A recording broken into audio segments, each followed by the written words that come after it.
Misery apparently loves company. Meet the best friends of war and racism. Check it out. Leave your comments, ding the bell, share it with your friends, and subscribe to our channel. Dave in Federal Way, Washington. Dave, you wanted to put a punctuation mark on our conversation about endless war with Dr. Vine? Yeah, for one thing, I just want to compliment you on getting Dr. Vine on there. I have never heard, someone that's interested in this topic bring up the topic of racism when it comes to warfare. I mean, that's deep and it's controversial, right? Oh, it's very real.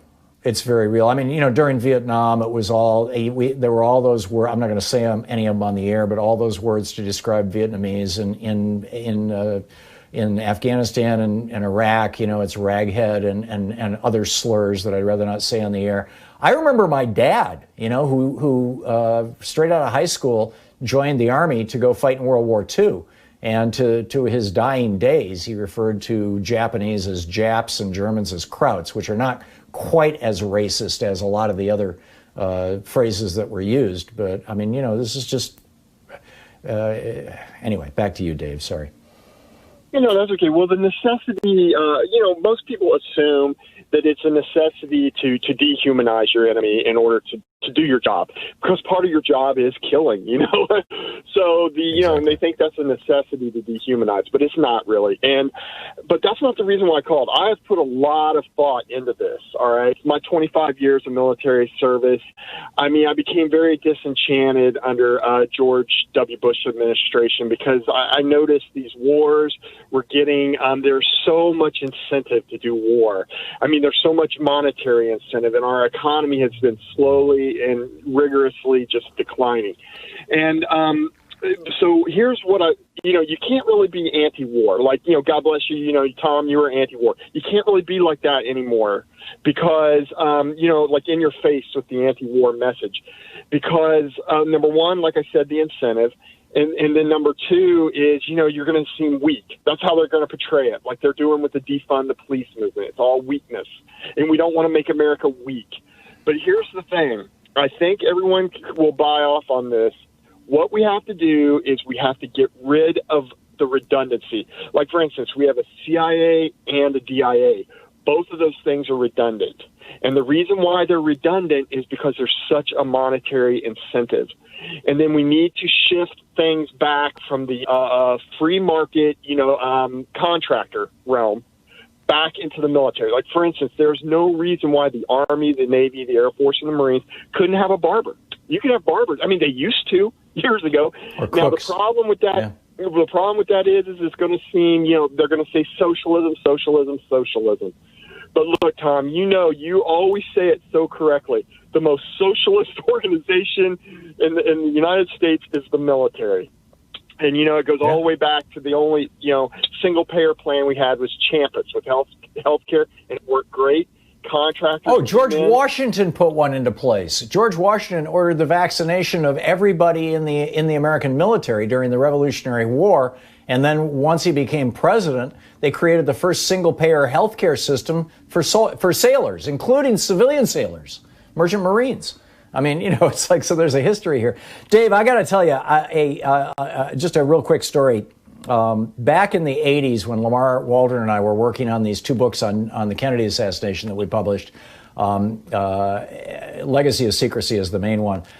We tracked down and I interviewed a fellow by the name of Harry Enrique Ruiz Williams, who was one of the two commanders of the Bay of Pigs invasion. And that invasion, was a disaster. But Harry had worked out a deal with a fellow by the name of Juan Almeida, who was the head of the Cuban military, who was going to, if we could just get somebody in to assassinate Castro, Almeida was going to lead a military coup and take over Cuba on behalf of the United States. And Harry, after Jack was assassinated, Harry went into, along with Bobby. Bobby was funding this thing, and Bobby had helped put this thing together. Harry and Harry told me this story personally. We had dinner together, and he had had a few drinks, and Harry and Bobby went into Lyndon Johnson's office. This was like just a month or so after the Kennedy assassination, and said, "We still have this operation in place. Commander Almeida is still the head of the military in Cuba. He is still willing to overthrow Castro. And we still have agents inside Cuba. We can do this the right way if you'll just give the authorization. And Johnson, having gotten burned, or Kennedy having gotten burned with the Bay of Pigs invasion, just went into this loud, obscene tirade about Cuba and Cubans and how he didn't want to have anything to do with it, et cetera, et cetera, et cetera. And then he ended this by saying to Harry and to Bobby Kennedy, saying, I'm going to make my stand against communism as far the hell away as I can get. I'm going to do it in effing Vietnam. I don't want to be fighting communists in Cuba. I'll do it in Vietnam to get my anti-communist credentials if that's what I have to do. And, what it really, and he did, and that led directly to our involvement in Vietnam and by the escalation of it. And it was all because Johnson was afraid that the Republicans of that time were going to criticize him for being soft on communism. I mean, that's, and 57,000 Americans and 2 million Vietnamese died as a result of that. That's how bizarre our foreign policy has become. Back to you, Dave. You got the last minute before the break. No, you're right. It is completely bizarre. Now, all you really have to do is substitute the communist scare, the Red Scare, with the Islam scare and Islamophobia. I mean, it's not rational, Tom. I'm telling you. I mean, I could talk about it for hours. I could write a book on it, but it is completely not rational. And you might even say, well, who cares? You're a devout Christian or whatever. You should be anti-Islam. Right, but you shouldn't, advocate killing and toppling governments and forming an empire, because you know what? To be quite honest with you, it's way, way too expensive. All right, and I don't even care what Donald Trump says. I mean, look, he was railing on a Islamic terror incident in Paris over the weekend to the joy and ecstasy of his followers, and also, Russia's in Venezuela, for crying out loud. I mean, he's not putting Russia or anybody in check. He's made Russia a world power again.